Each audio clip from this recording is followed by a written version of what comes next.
Anyway, we're early in the process, so very, very early. Those that have joined us in our past presentations, you're used to COVID, where we were moving at unbelievable lightning speed. So, generally when a law comes out, the IRS has a lot to do in this case. They have to coordinate between SSA, Social Security, Treasury, others as necessary. And again, we're used to COVID, but normally they have to put it, the IRS has to interpret the law, and then they have to decide how to report it and all kinds of downstream activities. I'm not going to get into it. We don't have much time today, but there's proposed regulations that come out. There has to be comment periods. They take those comments, reevaluate, and make final regulations, and they have to put all that out. You know, so there's a lot of downstream activities. We got phone calls. This bill was passed, I believe, on a Saturday, if I remember correctly. But we got phone calls Monday morning, like, how's my paycheck going to change this week? Not going to change this week. We need some downstream some activities. So, Steve, did you want to comment anything on that? Yeah, as far as some of the things that you mentioned, the IRS communications and letting everybody know what's happening. We'll probably talk about that towards the end of the presentation, but as we all know, there's been some changes in the IRS, which could affect the process and how quickly that information comes out. So we'll talk about that a little later. There's also the IRS is now in the background trying to reprogram for the new tax law, come up with new forms for W-2s, 1099s, and et cetera. So that's all happening in the background. So we'll see how quickly that, gets processed. Okay. So what we're going to cover today is we're going to do our best Allen Iverson, and we're talking about taxes, not the bill, not the bill. We're talking about taxes. And you'll see about the bill in a second. We're going to just go through, pull provisions out that we think would be more common. We're not necessarily presenting in the order of the bill or effective dates or anything. So we're going to jump around a little bit per se. And it hopefully is going to be a fast presentation. So we're going to have questions at the end because I do, of any of the past presentations over the past 5 years, this is the one I'm really concerned about, content and time allotment, if you will. So, Steve, do you want to quickly tell us about the bill itself? So just a question for you, Brent. Did you add that timeline to the packet of material? Yes. Yes. Okay. So there is a timeline, and Brent and I struggled with how we were going to order the presentation. Were we going to put it in order of when things become effective? And it just got too convoluted to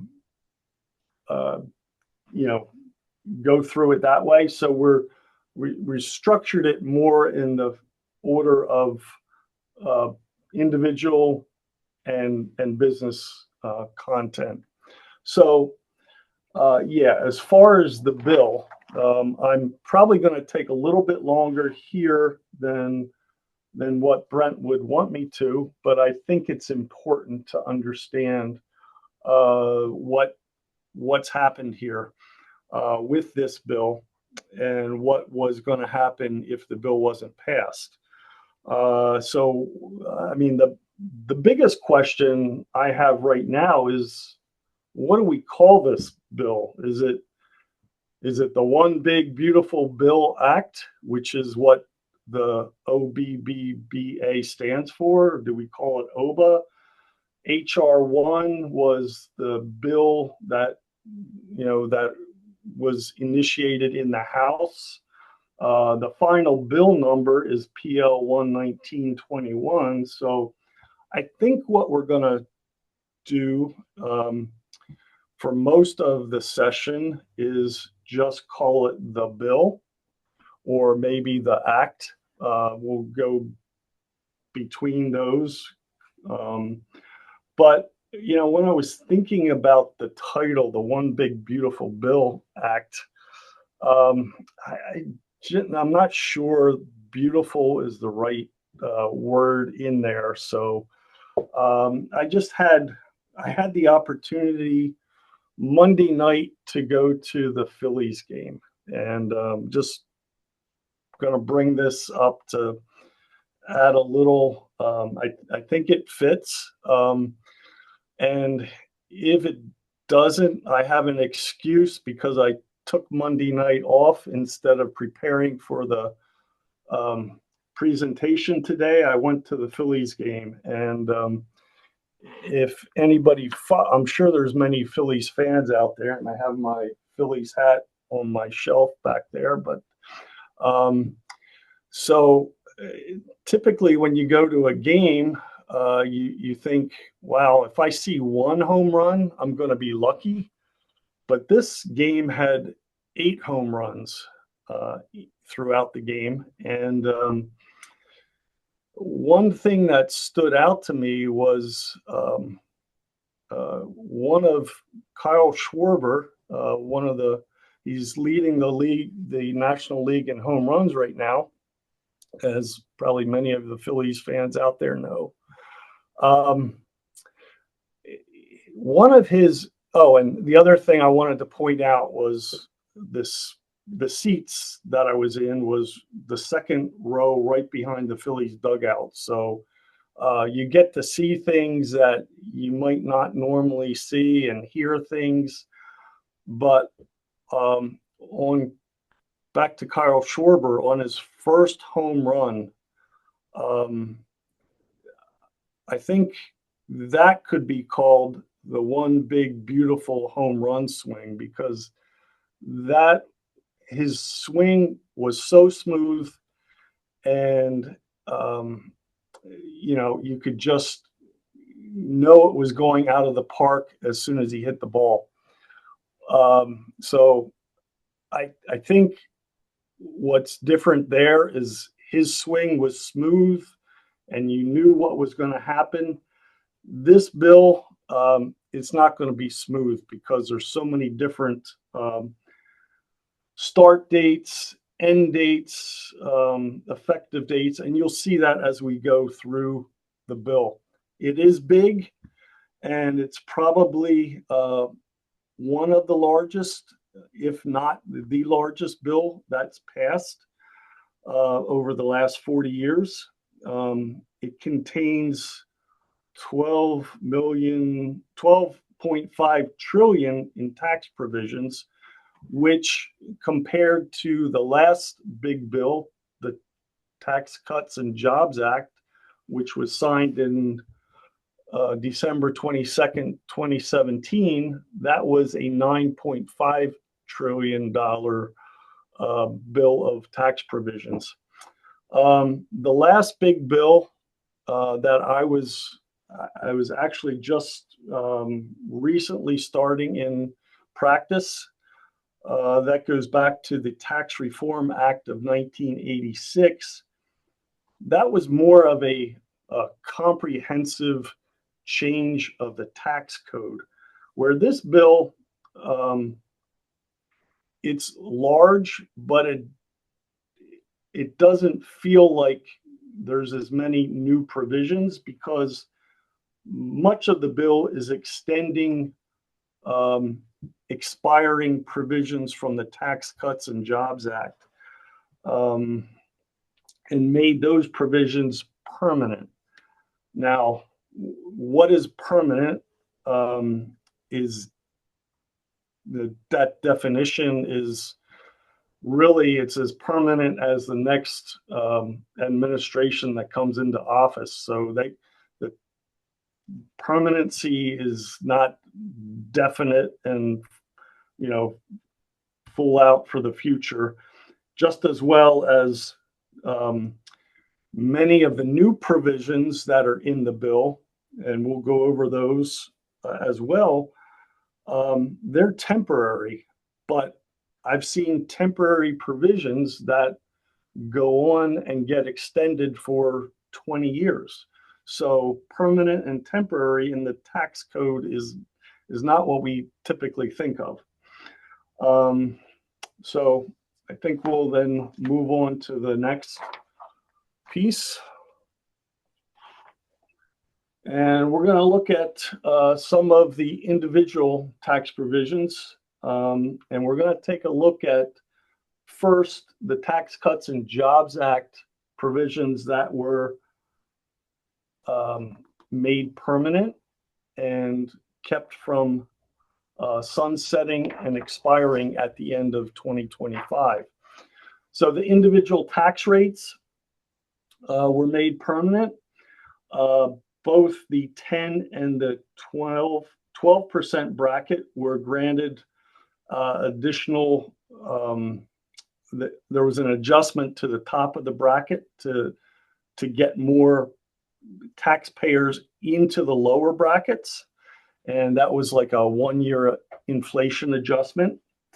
Permanent repeal of the personal exemptions. So we have to go back to 2017 to remember what personal exemptions were, but each dependent spouse and taxpayer back in 2017 received a deduction, an exemption for $4,050 on the tax return.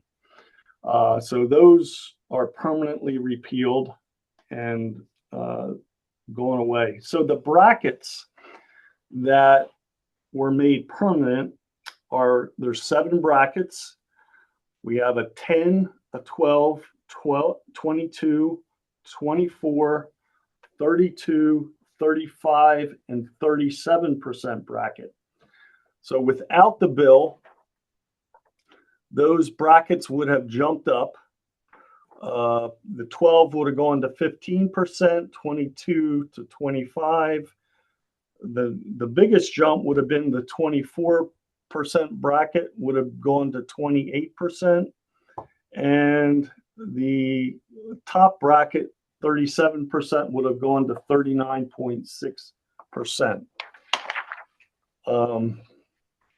So with that, we kept the brackets lower. The brackets are the lowest that they've been pretty much in my 40 years of tax practice. So they are low.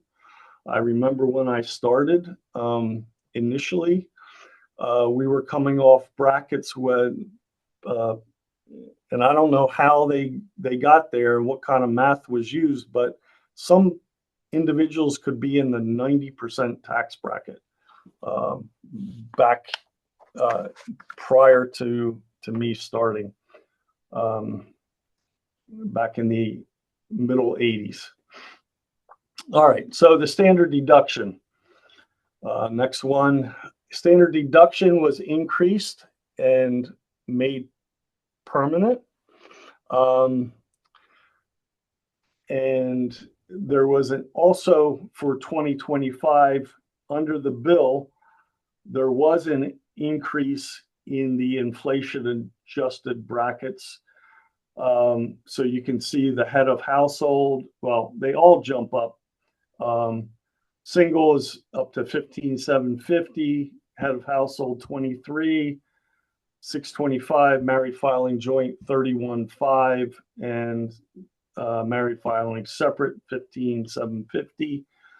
If they would have been allowed to sunset, they would have pretty much almost been chopped in half as far as what we would get as a standard deduction. And then there's also on top of what you see there's an additional standard deduction for elderly and blind individuals. Okay. So we're going to jump to the child and dependent credits.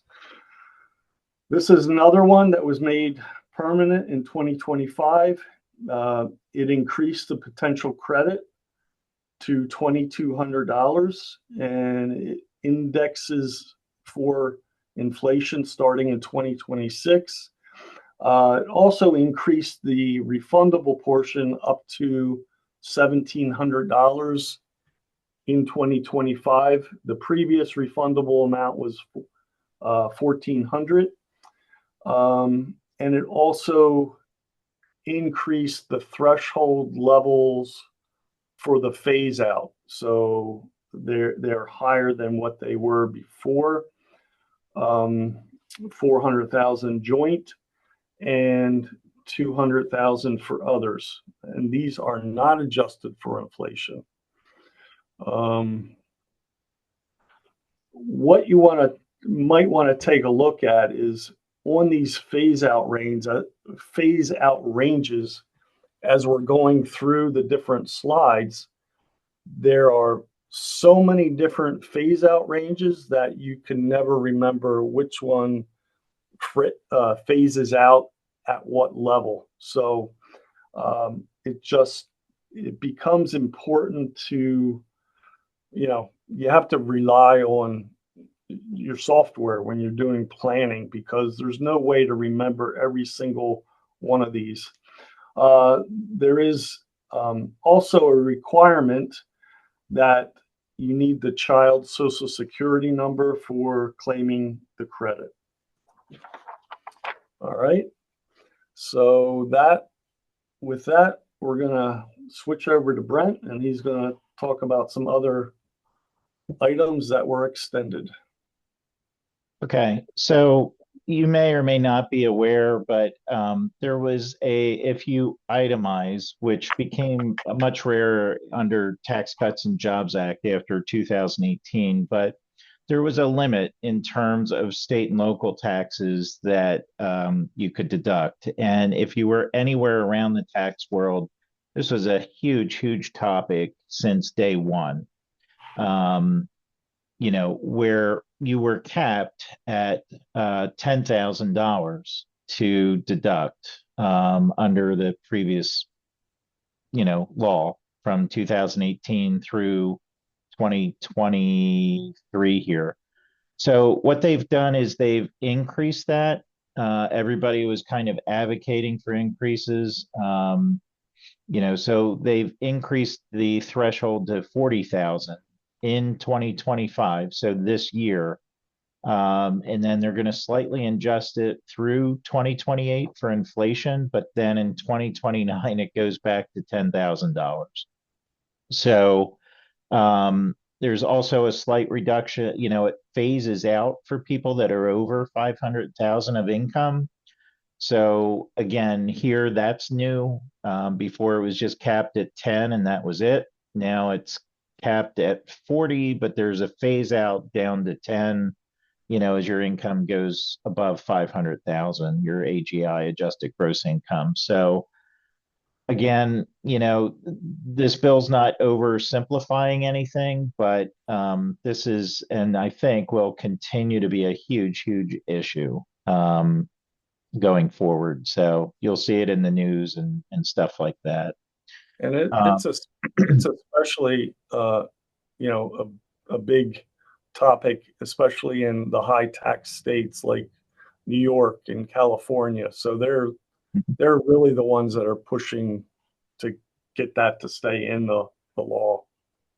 Yeah, for sure. Excuse me. So another itemized deduction, mortgage interest, changed a little bit. Okay. Again, in the Tax Cuts Jobs Act 2018, they reduced the mortgage principal, which you could deduct your interest on, to 750 of acquisition indebtedness. Come back to that in a second. This act makes it permanent at 750, but that is not going to be adjusted for inflation. All right. And they also brought back the insurance premiums that you pay if your mortgage is over 80% of the fair market value. So they become deductible now starting next year. All right. So acquisition debt, just to clarify, is to buy, build, or improve your principal residence or a house. I'm sorry, principal residence. So equity indebtedness is you take a line of credit, advance, and you go on vacation. All right. So there's interest tracing. We have to make sure that the interest on your mortgage, which is generally always acquisition indebtedness when you purchase the house. But if you refi, take cash out, or line of credit, it could be equity indebtedness and not necessarily deductible. So keep in mind, again, Steve said the SALT, is high tax states. This 750 works in some areas of the country, but it doesn't in others, right? Again, very high cost of living states. This could be a little bit of an issue as well. So charitable donations, another itemized deduction. Um, this is again getting interesting. We have a reinstatement of $1,000 above the line.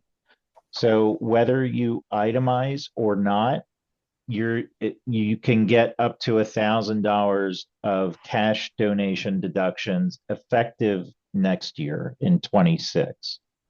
All right. But then also, if you do itemize and you have more than 1,000, it's going to go over to your itemized deductions. But then there's a new floor.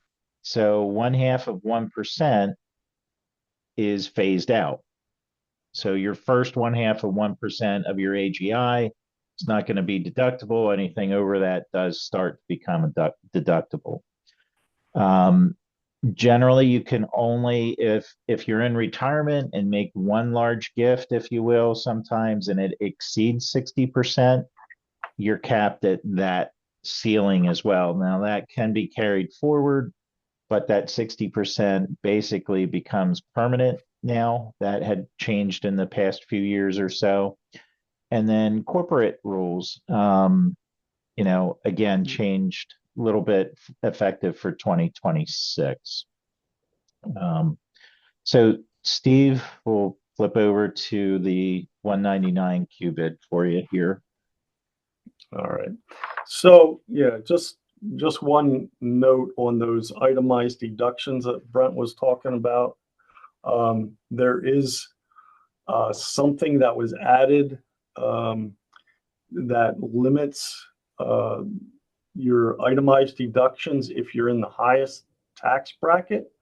If you're in the 37%, you're going to be limited to only being able to deduct 35% of your itemized deductions under this new bill. So just wanted to add that in. So the next one here is the 199A, or the QBID deduction, which QBID stands for Qualified Business Income Deduction. And the 199A is from the IRS code.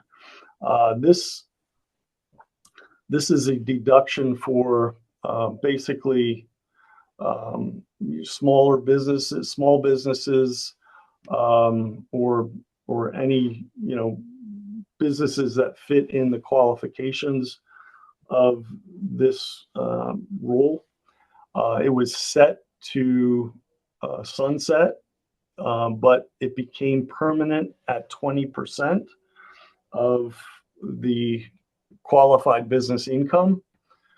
And the House bill originally had it set to increase, but that was set to increase to 23%. But that was changed when it went through the Senate process. There's a new minimum $400 deduction for taxpayers that have at least $1,000 of qualifying business income, and that starts in 2026.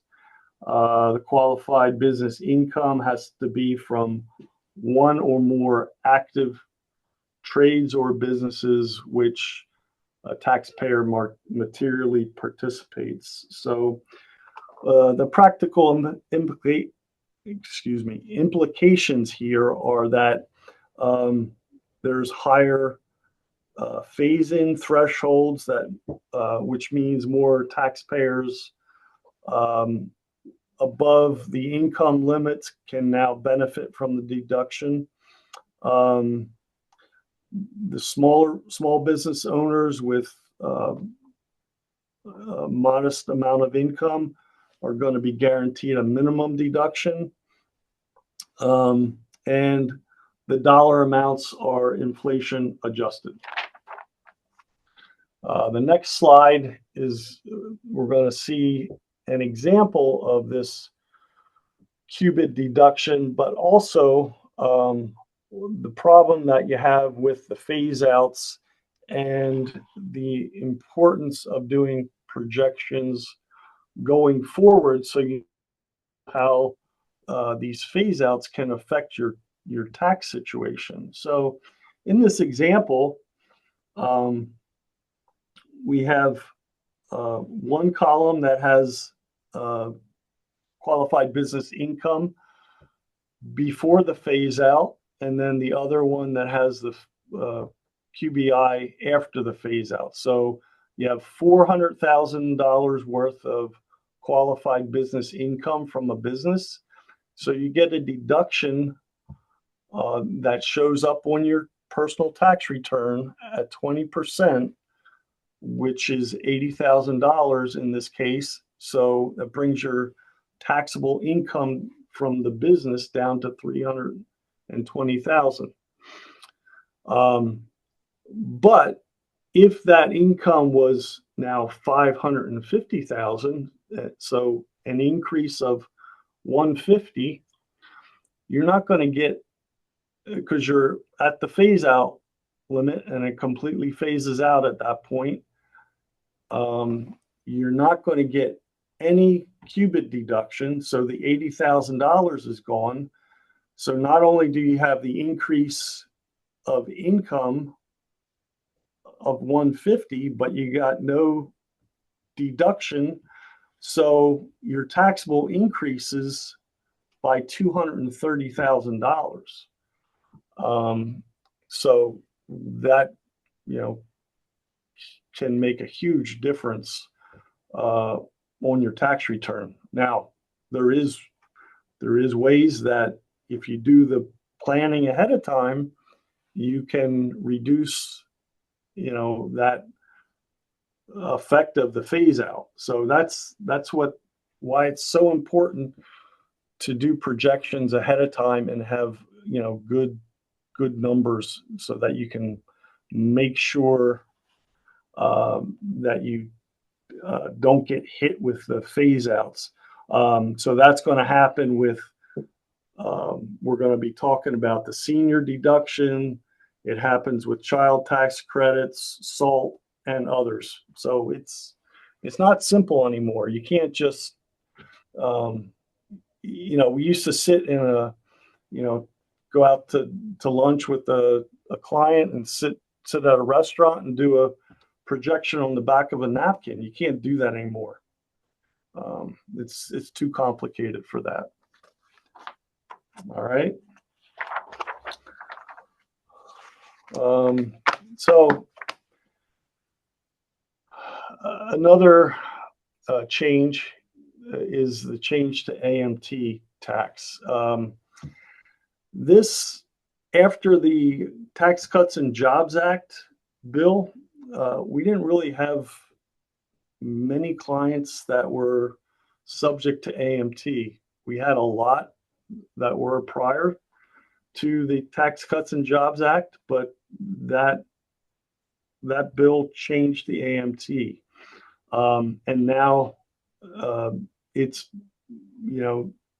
been made permanent, and there's higher exemption amounts and phase out thresholds. The benefit here is that the changes continue to provide continued relief for AMT for middle and upper income tax payers.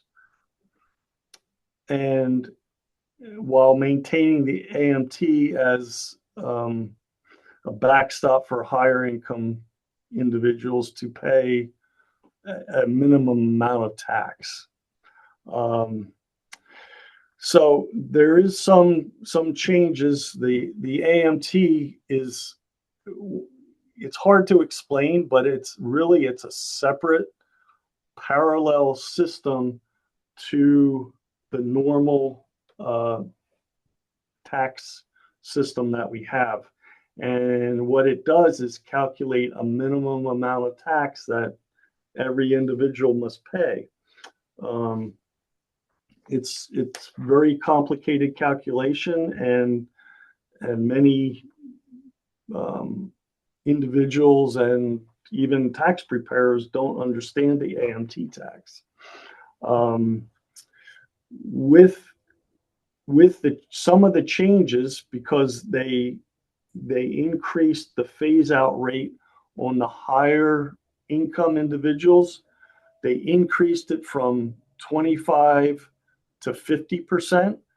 So we're expecting to see more of the higher income individuals be subject to AMT, and also with the phase outs of the SALT deduction, we're gonna have more individuals that are going to be subject to this. This tax is reported on a federal form 6251, and that's where the calculation is done. So Brent is now going to discuss some improvements to 529 plans. All right. So this, you have to be careful here. It took Steve and I a couple minutes to figure this out, if you will, to read the verbiage. Maybe someday we'll have AI do the presentation. Steve and I, the technology's there, it can generate the presentation, and Steve and I don't even have to be here. A AI voice could give it. But for now, you have a handcrafted presentation here today. But it took us just a minute because there are an expanded list of eligible expenses, but then there's also a increased dollar amount. Okay. But there's two different effective dates. So there's new eligible expenses for K through 12, including tutoring, standardized tests, AP exams, etc. That's effective after immediately upon the bill signing. Okay. So you can get distributions from that, from your 529 for these new eligible expenses right now. However, the limit for 2024 is $10,000. Next year in 25, distributions after, sorry, this year, after this year, next year, it's a $20,000 limit. So there's two things built into this slide a little bit. And then there's also new post-secondary expenses, which they're now making eligible. And that is also effective immediately. All right. So those new expenses, you can see kind of the qualification here. You know, right now we need a lot of guidance on this. You know, what this actually means, you know, and stuff like that. But for right now, we believe if you think anything that you have to be qualified for by some kind of test or certification, so think electricians, plumbers, CPAs, healthcare, lawyers, technology, so on and so forth. And this is where, you know, we have to wait on some guidance. Even though the law's the law, we have to wait on some guidance still. So, okay, so just keep that in mind for 529 for professional qualifications, post-secondary, if you will. So, Steve, you're going to get to hit the new sexy new stuff here. I'd say one comment going in, once you get something in, Steve alluded to this, it becomes difficult to get out. So I was on the phone with somebody the other day going into retirement, and I'm like, you know, technically this new senior deductions through 28, but who's going to stand up and say we're raising taxes on seniors, you know? So I would sort of softly plan on it, but this stuff's in now. It's going to be hard to get out. So think child tax credits, bonus depreciation, which was on its deathbed 3 times, so on and so forth. So Steve, tell them about it. Okay. Yeah, that is a good point, Brent. It's going to be hard to take out some of these that were added in. This is brand new, and as I think I mentioned earlier, the new um, the new pieces to the bill are going to be temporary, and typically they're for the years 25 through 2028. Um, so the new this new senior exemption. So earlier I mentioned that all the personal exemptions were gone and set to zero, but this is now a new personal exemption that was added in, uh, basically because it was one of President Trump's campaign promises to end taxes on Social Security benefits. But they couldn't get that into the bill because of how they uh, decided to try to get the bill through the House and Senate, because they used a process called reconciliation. And I'm not going to get into a big civics lesson on that, but you're limited as to what you can do in a new bill through that process. So this this is kind of the result of trying to get something in for seniors to reduce the taxes on Social Security. So they added this personal exemption, $6,000 per person, 12,000 on a joint return if both taxpayers have obtained the age of 65. And here again is a phase out. It's phased out at 75,000 for single, or 150 married filing joint. There was an existing exclusion that previously existed that people may have known about, but that's 25,000 for single or 32 for married filing joint.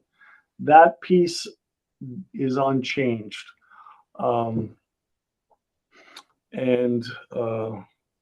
so that still exists, and it's a little bit of a calculation as well, but the most that Social Security, if it is taxed, the most that can be taxed is 85%. So there's always going to be 15% of Social Security, no matter what your income is, that's not taxed. All right. Okay, so here we're at another campaign promise was no tax on tips. So we have this new piece to the bill, and the title is a little bit misleading. It's really a deduction rather than an exclusion of the income. And an exclusion of income would always be better, but we have a deduction. We don't know exactly where it's going to go on the return, but most likely it'll be a deduction on page 1. But that's what one of the things that we'll find out as the year evolves here, where it's going to be reported and all that. It's up to 25,000 per year. And it's, again, we have uh, phase out amounts that are different than the previous slide. This phases out at 150,000 and 300,000 married filing joint.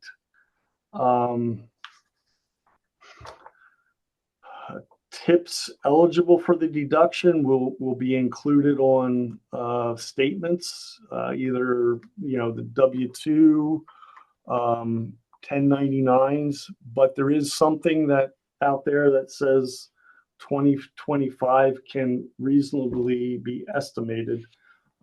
This is due to the fact that when the bill was passed, we're already 6 months into the year. So what about the first part of the year? So they're allowing for a reasonable estimate for that part of the year where there was no tracking of the tips.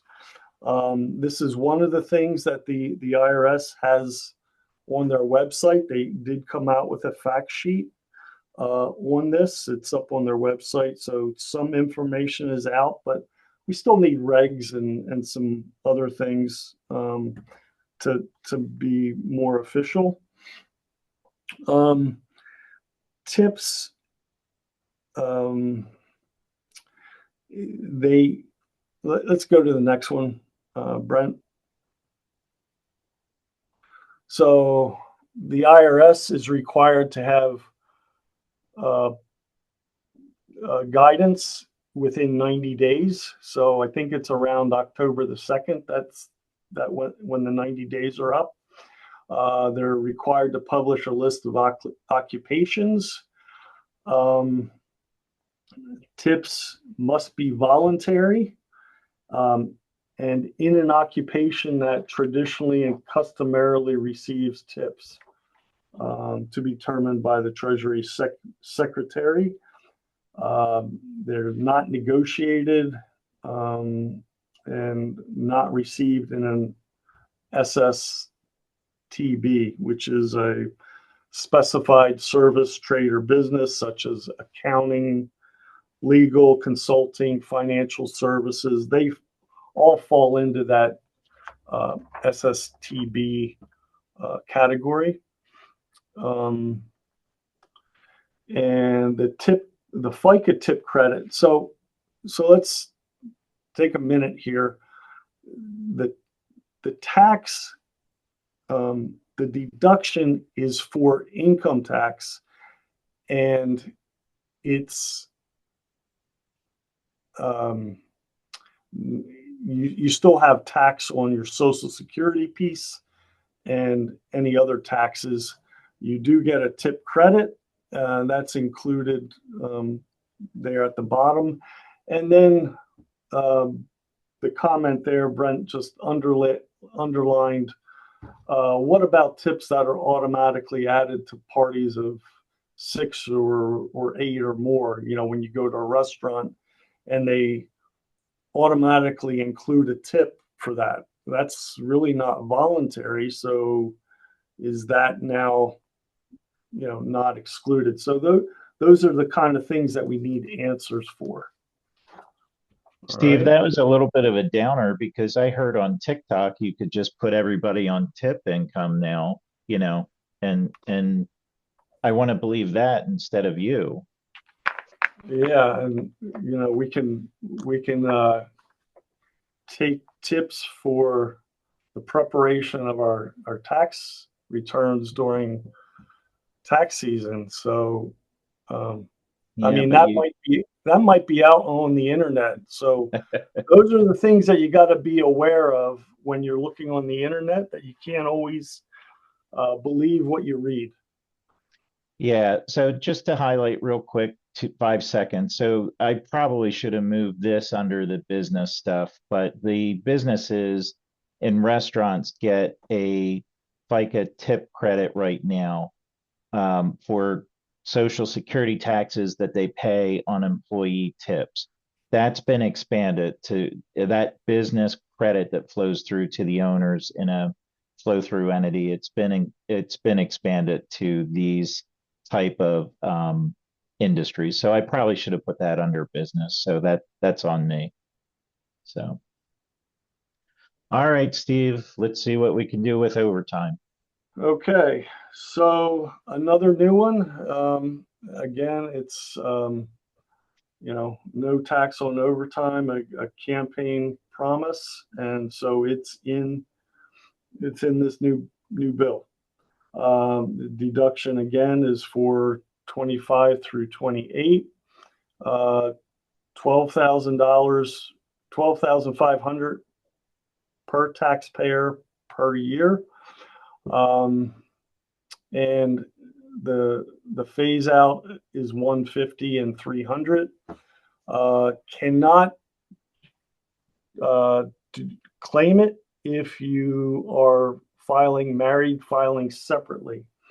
Now, this could be an issue for some taxpayers because I know I have certain clients that they want to file married filing separately because of student loans, for example. They get hit harder on how much they have to repay, so they want to file married filing separately. But if they're a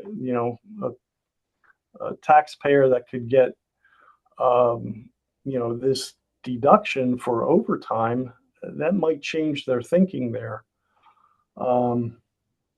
So this deduction again is going to be have to be reported on the W-2. So we're going to need to get new forms, and all that. But the overtime that counts is the overtime compensation that exceeds the regular rate of pay, such as the half portion for time and a half over 40 hours. So it's not the full amount over 40, it's the half. So anything that's at your normal rate doesn't qualify. And you must be a non-exempt worker. So you can't be, an accountant and get, overtime pay. So we can't, move things around like that for non-exempt workers. This is another thing we need guidance on. And then how do you handle, again, the period of time prior to July 4th when the bill was signed for those, people that might have been paid overtime? And then the other question that comes up maybe is, can this overtime pay be excluded from when you calculate the employee's withholding for their paycheck? Since it's not going to be taxed, maybe you don't have to withhold tax on it to begin with. This will require a social security number, as some of the other things that I mentioned do. Brent's going to now continue on another new item. But here again, take a look at the phase out range is completely different. Yeah, so Steve was talking about clients. I looked this up. You used to be able to deduct car loan interest, and that went out of the law in 1986. So we're going to start showing our age here. I think I just had my last client give me car loan interest about 3 years ago, Steve. So finally get them all trained that no, it's not deductible, and wham, here it comes again, you know?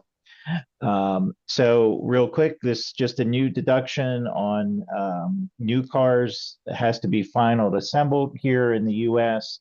Again, phase out range. It's not an itemized deduction, so it'll be a page one probably. And debt incurred after 12/31/24 for new has to be again assembled in the US. So you can see what they're trying to incentivize here in the tax law. But there are certain exclusions here, probably not going to affect too many people here. There is a new tax credit. Again, this is new um, for contributions to scholarship granting organizations. This is very similar to the existing Pennsylvania program that some of you may be familiar with, that you get a PA tax credit if you make qualifying contributions. Okay. But this is a federal credit. This is going to be a credit, not a deduction. So up to 1,700 for dollar per taxpayer per year.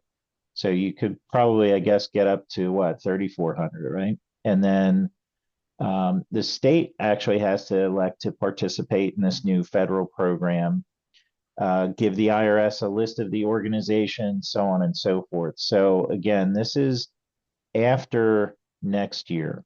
All right. So this needs time to develop. They have a year to get it in place, so on and so forth. But that's going to.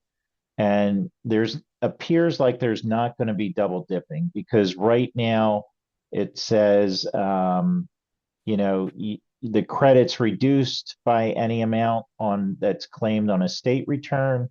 And I believe Pennsylvania law has verbiage that says you can't get a federal benefit from those amounts they give to the state. So this $1,700 federal credit, you always have higher federal taxes, assuming that you have taxes than Pennsylvania. So I would assume that you'd want to load up federal first and then state. But again, that planning comes in later years. So for time's sake, I'm not going to spend a whole lot, but this is again a brand new thing.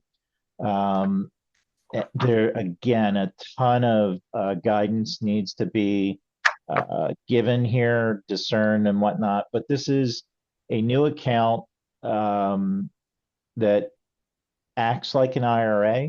All right, contributions up to $5,000, and it's for basically newborns, if you will. And the government's going to kick in $1,000 for children born between 1/1/25 and 12/31/28. So I guess they're trying to incentivize children, if you will, by raising child tax credits and kicking in $1,000. What type of accounts?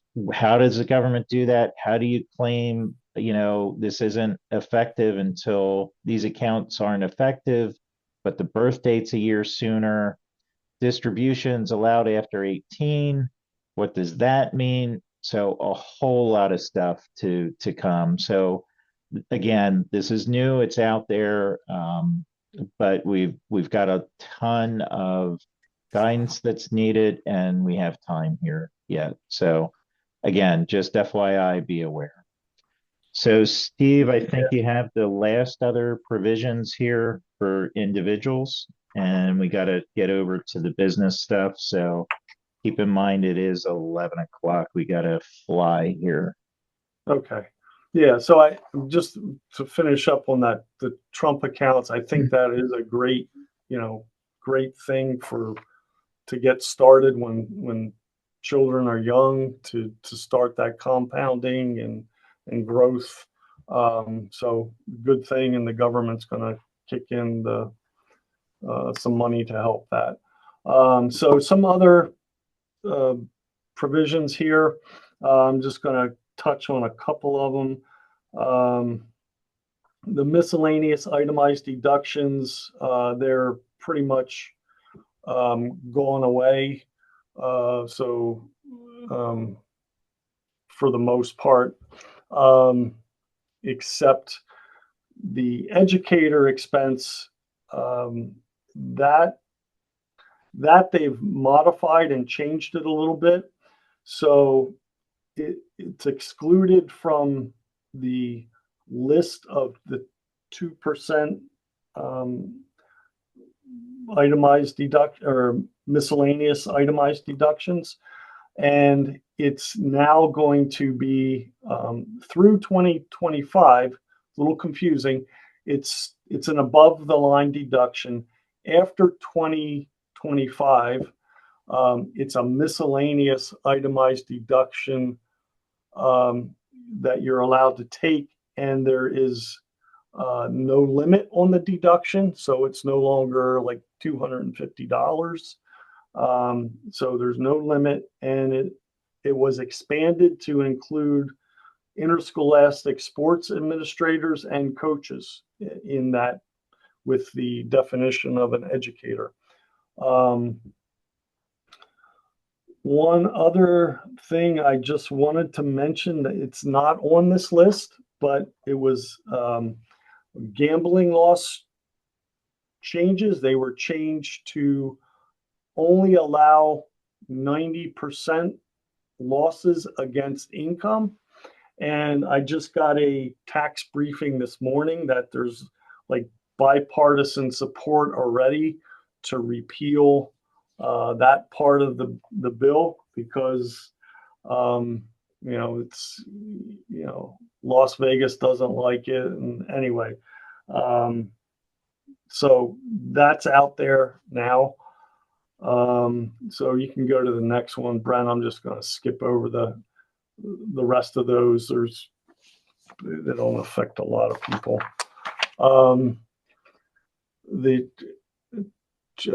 Back one to the other. There's two things. Yeah, childcare credit. That was some enhanced credits and phase out ranges. Adoption credit, 5,000 is now refundable of the amount that you can take as an adoption credit for adopting children.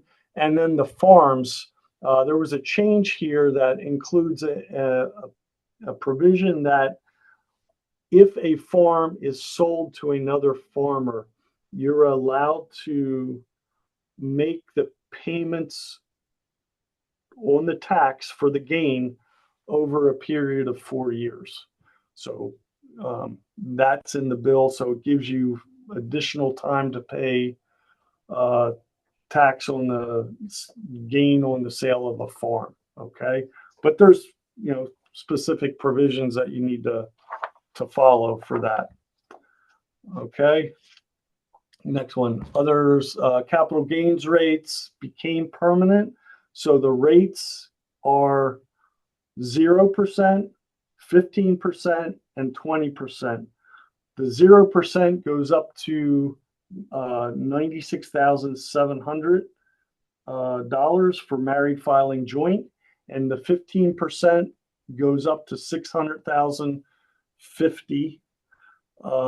Anything over that number is at the 20% rate. So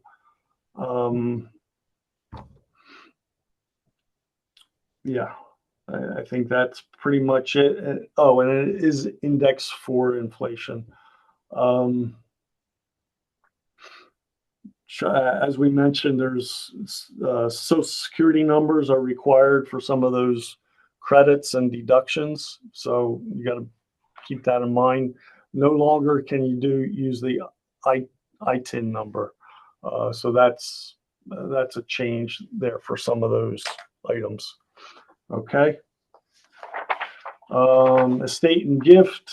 We're going to, this, if you remember back to the Tax Cuts and Jobs Act, that bill doubled what was in existence for an estate tax exclusion of $5 million. It doubled it to $10 million with annual inflation adjustments. It's now made permanent starting in 2026 at $15 million. The 2025 number is $13.99 million, and that's per person. So just keep in mind, if you're in, it's important to do your filing for a spouse deceased spouse unused exemption. If you have that situation, you want to get that return filed and also continue to file gift tax returns if you're up in that level of an estate. All right. I think we can skip now. We're at the business provisions. Finally. Okay. So,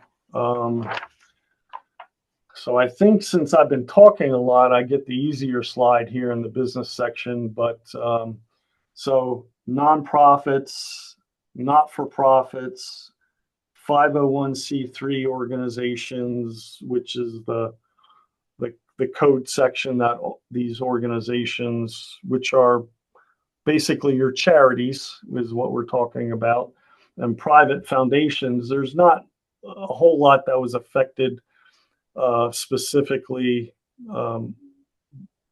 in the bill for these organizations, other than maybe the charitable contribution amounts that might affect some not-for-profits and charities. I think that's all we had there. There's pretty much not a whole lot to go over. So Brent, I think you're gonna talk on some other business provisions. Okay. So yeah, very common depreciation. So we did have some depreciation changes, notably to bonus depreciation. I made a reference before. This came in after September 11th to stimulate business investment. So before September 11th, the accelerated depreciation provision in the law was Section 179. 179 is still there, but the issue with 179 is you can't create a taxable loss with that depreciation. Bonus basically said, okay, no limits, whatever.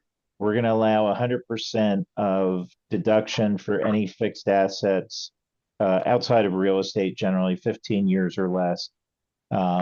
That came into being after September 11th. So people were going out buying machinery and vehicles and trying to keep the economy stimulated here. So that's been on its deathbed 3 times. We were in the process of transitioning it out.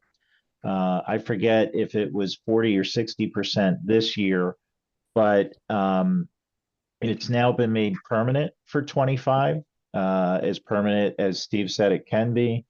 And in recognition of knowing that businesses may have planned the first part of the year, they're going to have the 1-year election to let you elect 40 to 60% this year, if you so desire. So if you want to scale back your depreciation, your loss that it may be creating, or if it just makes sense for whatever reason, you can do that. Now, what's interesting, I'll say really quick, 30 seconds, there are things out there called cost segregation studies. And this is if you're developing a property, so if you're building, say, an apartment complex, for instance, or a business facility, either commercial, residential, a lot of that stuff's depreciated over long life. It's not eligible for longer depreciation, or shorter, sorry. So it's 27 years or 40 years, depending on residential or commercial. Cost segregation studies are actual engineer firms that come in and they can separate cost into lower buckets, right? And those lower buckets, 5 year, 7-year, 15-year life, are then eligible for bonus depreciation, which you would get to write off in its entirety. So with bonus going back up to 100%, a bonus can create losses. Your cost segregation studies could be used to create losses, again, if you so desire. Hey, Brent. But you could control that as well. You can elect out of bonus and kind of control with 179 as well. Go ahead, Steve. Hey, can you go back to that previous slide real quick? So interesting item here is the date, 1/19/2025. Placed in service after that date. So So what happens if you signed a contract to, let's say it's a car.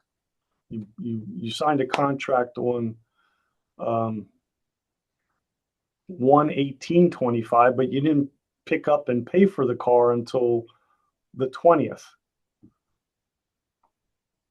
It's you're kind of out of luck there. It doesn't, because you didn't pay for it. It's not, wasn't in service, so you're stuck not being able to get the 100% bonus depreciation on that new vehicle.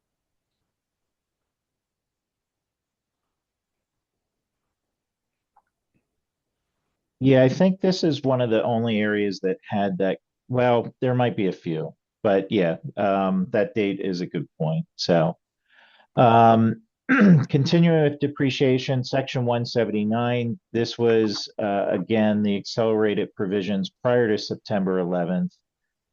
You can see the limits here from the Tax Cuts and Jobs Act increase. You know, if you had under 1 million property placed in service and it had a phase out of 2.5, you can see they were raised significantly, and that is effective this year as well. So again, just an opportunity to get on, larger write-offs this year, if you will, for businesses. It's interesting, Steve, PA just got on board with Section 179 in its entirety a year or two ago before PA had a old limit. So I'm curious to see if PA is going to come back out and not allow this increase, or if they're just going to go with it. So Yeah, again, federal and state can be very different here, and again, guidance and interpretations, if you will. So and Pennsylvania is one of the few states that doesn't follow federal law. They have their own system, so um, it could be complicated there as to what yeah, they do. okay. I think I'm gonna just about skip over the next two slides for time's sake, but this is huge. For the first time, they're going to allow 100% depreciation deduction in the year for production property for real estate. So before, like I said, real estate never qualified for any accelerated depreciation. So now, if you start construction on a production or manufacturing facility, here's that 119 date again, and it has to be completed before 131, okay, or 1/1/31. They're going to allow you to write off the whole deal in the year that it's placed in service. Now, again, guidance has to be put out. Manufacturing, what defines manufacturing, what defines production, or so. But you can clearly see the incentive of they're trying to bring back manufacturing onshore, which obviously is a good thing here. So again, just introduction, keep that in mind. So, Steve, you want to jump to some other business issues here?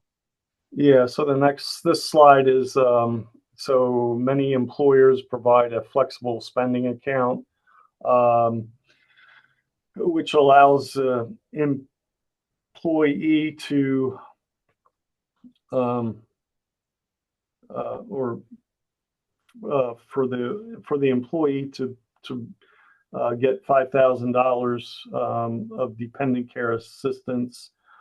Um, that was raised to 7,500 for married filing joint and 3,750.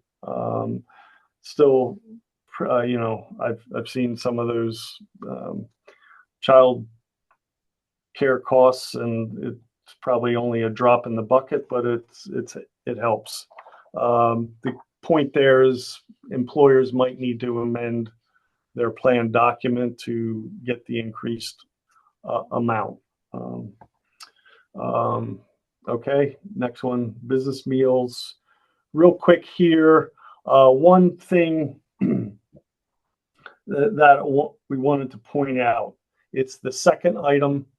No 50% deduction for the employer convenience meals starting in 2026. So this is if you have an employee that he needs to work, he or she needs to work late, and complete a project. So you provide dinner for them.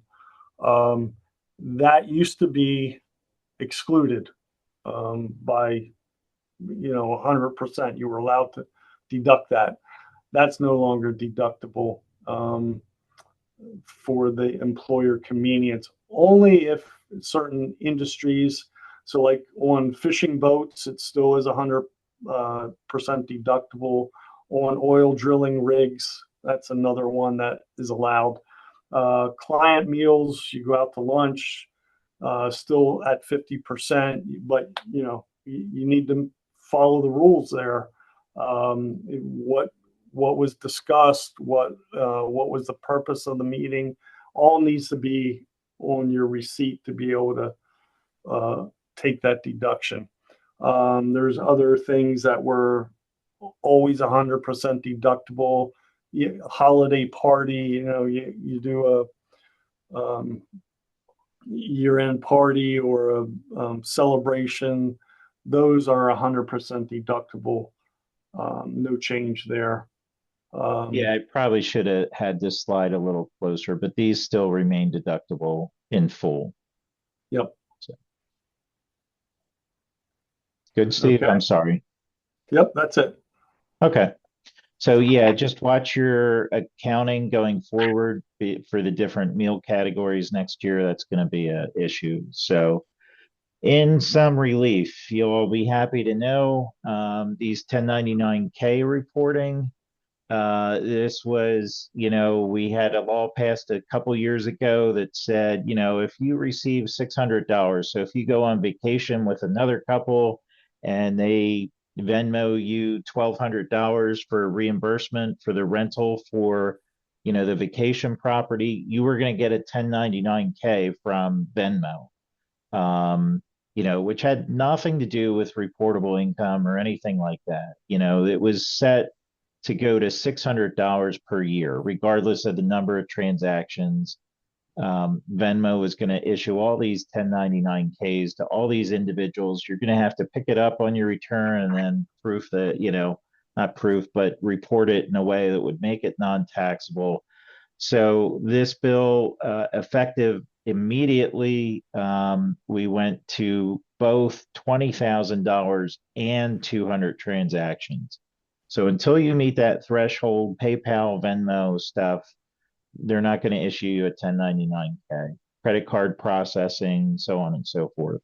So that's a big relief, nonetheless. And 1099 reporting in general. So businesses, you have to issue 1099 NECs or miscellaneouses or whatever, depending on what you're paying for. Again, this was in the law. They were coming down to a $600 threshold. You'll still have the threshold this year, $600, but effective in 26, that's going to go to 2,000 and get adjusted for inflation starting in 27. So again, that's a little bit of good relief here. And it shows really the difference that, between, laws, if you will.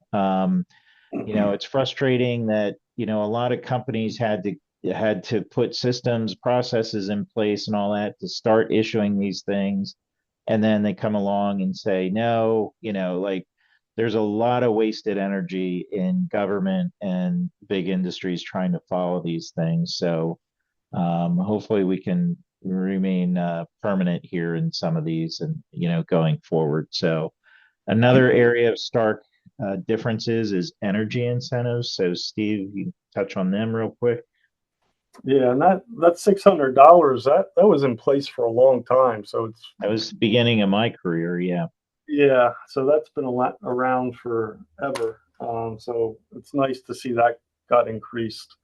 Yeah, energy incentives. So here's some things in the bill that are going to be uh, taken out to help pay for some of the things that were added. So clean vehicle credits, electric vehicle credits. We had the used vehicles that came on board, and the new electric vehicle credits. They're going to terminate at the end of September. So, if you're thinking about you want, any that there's, and the list has shrunk too as far as what vehicles actually meet the qualifications. So there's not a whole lot that are still on the list, but if you're going to do it, you need to get it done by the end of September. Commercial credits, vehicle credits, the same thing, 9/30/25, they terminate. Energy efficient home improvement credits, windows, doors, insulation, they're gonna, we got a small credit for some improvements to our homes. They terminate at the end of this year. So go ahead and get that home fixed up and new doors and windows before 12/31, or it won't be available anymore. The other thing here is the residential solar credit. That was a 30% credit, pretty nice size credit.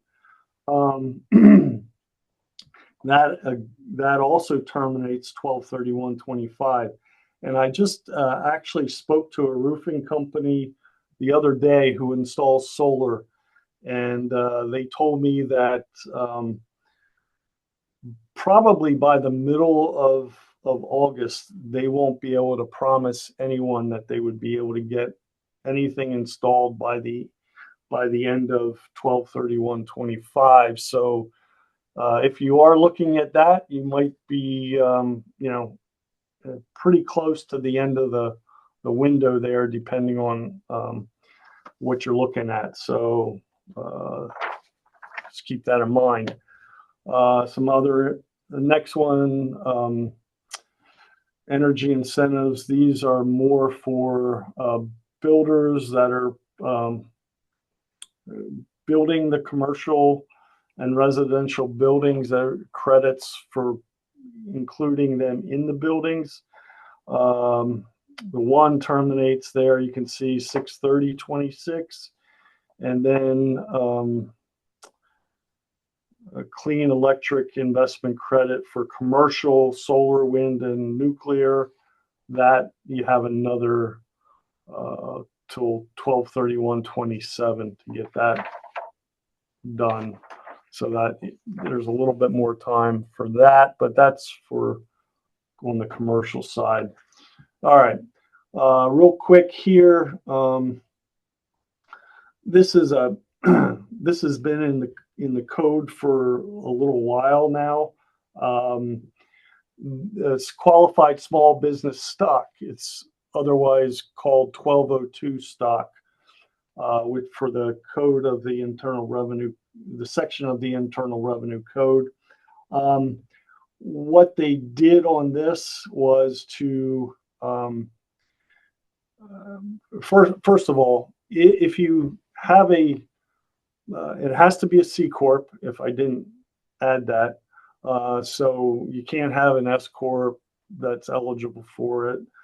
It's got to be a C corp.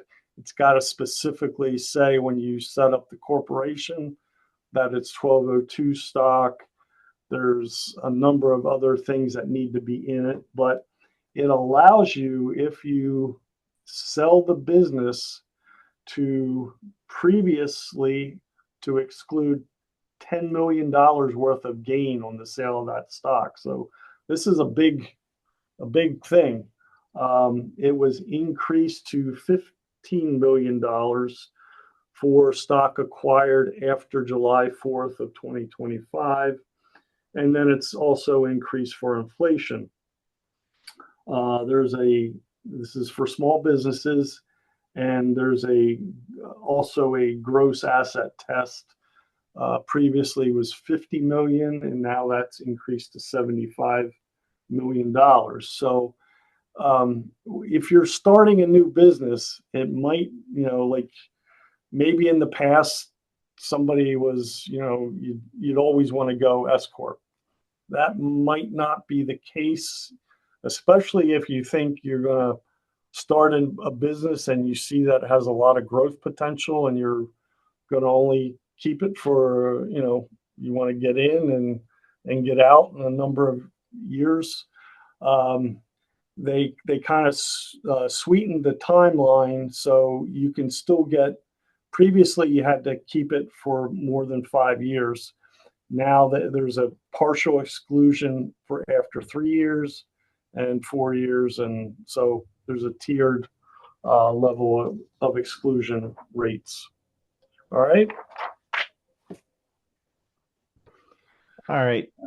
For time's sake, I'm just going to brush over this. Opportunity zones, just be aware there's low income areas in each state that the governor now gets to nominate to the federal government. And then if you're owning real estate or doing business in those areas and sell the real estate or so, like, again, there's a lot of prerequisites for this. But there is an opportunity to defer gains and not pay tax on them. And it's really just meant to spur investment in low income areas. So again, just be aware of that, heads up. Yeah, I have these. So research and development, again, this was a big fix in the law for a lot of companies, but you can see you can make it retroactive. So this has been a kind of an issue for a couple of years here that they wanted to straighten out.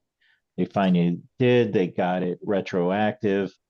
They eased limitations on interest expense, which we really didn't run into a whole lot, and enhanced the paid family and medical leave as well, in addition to your flex spending accounts. And then student loan interest payments, that was made permanent into the education assistance programs for people. And there's still, I feel like we've talked about this until we were blue in the face, but they're still going after the fraud for employee retention credits, and they extended that statute up to 6 years, and they're not going to make any payments for claims filed after January 31st of 24. So if you filed after January 31st, 24, you're not going to receive the credit. 10 seconds on that, Steve, or is that okay? Yeah. What I was going to make a comment on was the exclusion of the employer student loan payment. So that could be, I wanted to jump back there because, in our industry, we have a lot of trouble finding qualified employees and new employees. So that could be a nice benefit to get somebody to come to your company if they know that you're going to, be able to pay for their student loan tax free. So yeah. So there's a couple of things not in the bill. Corporate rates to go to 15% income tax. They were pushing for that. That didn't make it. We kind of went through the nuance. They didn't really eliminate a lot of this stuff. It's a deduction instead. HSA expansions didn't make it. That was in the House version, and Steve already touched on that. So Steve, it is 11:30, so we have kind of what's next, the state of the IRS, and to wrap up. So we could do that in 5 minutes. Yeah. So what's next? We covered a lot of this already as we were going through, so we don't need to hit it again. But the IRS has to give us guidance, so some of that's due by October 2nd. on some of these new items in the bill. Um, we need, what's final assembly in the U.S., those kinds of definitions. Is there going to be a technical corrections bill, or is and then also, the government funding? Are we going to have another bill to get the government funded when their, you know, uh, budget comes up to be passed? So I think that's pretty much all we need to cover there. State of the IRS, we mentioned some of this already. The IRS workforce is down. They wanted to move the second bullet point. They wanted to go paperless payment system, so no more no more issuing checks. There's been some backlash on that because of some elderly people issues that don't, they still use checks. They don't have the technology to be able to make payments otherwise. So I don't know that that's going to get through. Some other things, yeah. So there's issues with the IRS. Again, next page you can go. So IRS has lost a lot of workers, 25,000 this year. So the other thing that came out was the IRS commissioner mentioned that, because of putting in place all these new processes, these new forms, all that needs to be done, he expects a late filing season start, possibly around President's Day, February 16th, which has been way later than it's, it's 20 days later than the start of last year. And then even in 2021, when we had COVID, it's later than that. So that's a really late start. So just be aware of that, that we may be, up against that kind of issue. I think that's probably it. All right. So final thoughts real quick. The law has good and bad tax policies. I mean, I think it's good in that it's very business friendly, trying to spur on the economy, brings manufacturing back. That's clear. It's a good deal for a lot of individual taxpayers, tips, overtime, seniors, things like that. There is indexing for inflation, so that's good. The bad, some of the terminology, we've eliminated tax on tips. Well, that's not entirely accurate. We've eliminated tax on Social Security, not entirely accurate. So that's a little disappointing in a way. The energy credits for your home, I think that was personally, I mean, I'm just sharing opinions, but you want taxpayers to put in good windows and doors and energy efficient stuff. So, there's a lot of phase outs. There's again sunsets, and this just isn't simplified. You got rid of miscellaneous deductions, well, except for the educator expenses. And now you have charitable deductions, both itemized, not itemized, a credit for this type. And, so this bill probably good fiscal policy, but just a little bit messy and not simple to get there. I think the Tax Cuts and Jobs Act was made a lot of things simpler. This one kind of starts it process back to a little bit messier. And we'll come back, Steve will give you his thoughts real quick, but you know, uh, my opinion is if you're a 400, $500,000 W-2 person and that's it, there's really not a whole lot in here for it because you saw all the phase outs and everything else. So you know, so that's kind of my final thoughts. This will definitely shift to the burden to less of the population, people that are, just Social Security that now the new deduction, they won't have taxable income and tips and, overtime and stuff like that. So we're shifting the burden a little bit here as well. So, Steve, final thoughts, and I've got one more very important slide. So if we could hold in just for a second, but go ahead, Yeah, Steve. You have final yeah. thoughts. So final thoughts. As I mentioned a couple times, tax planning is going to be really important with this new bill. Navigating all the phase ins, phase outs, dates and all that. It's again, you're not going to be able to. There's no way we can remember all of those things off the top of our head. So it's important to do that planning ahead of time. Um, and so that's one comment. And then I mentioned this earlier.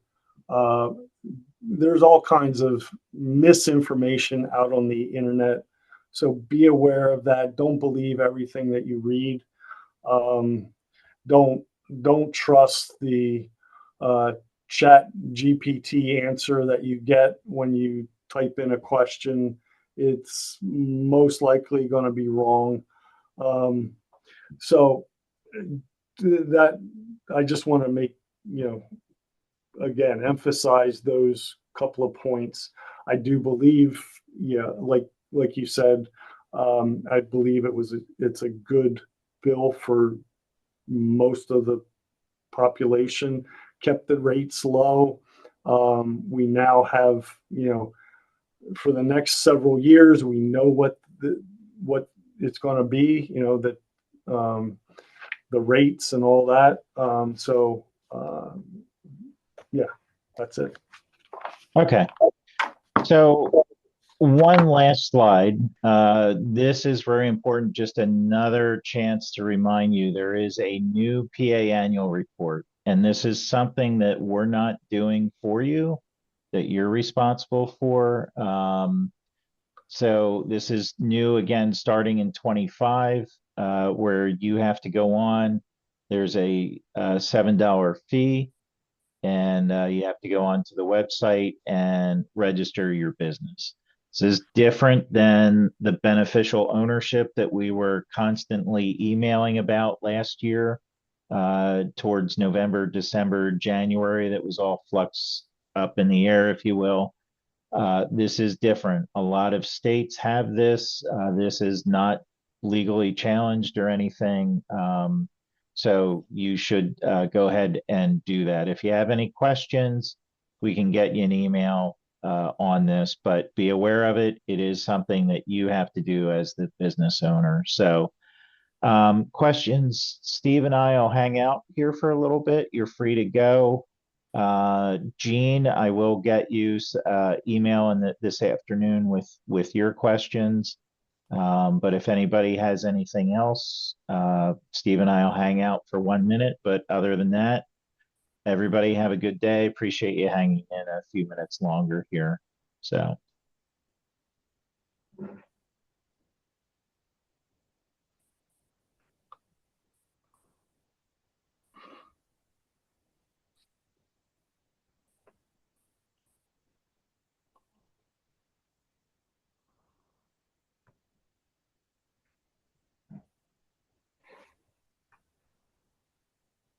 All right, Steve, I think we have a shy group here. I just have a whole bunch of thank yous.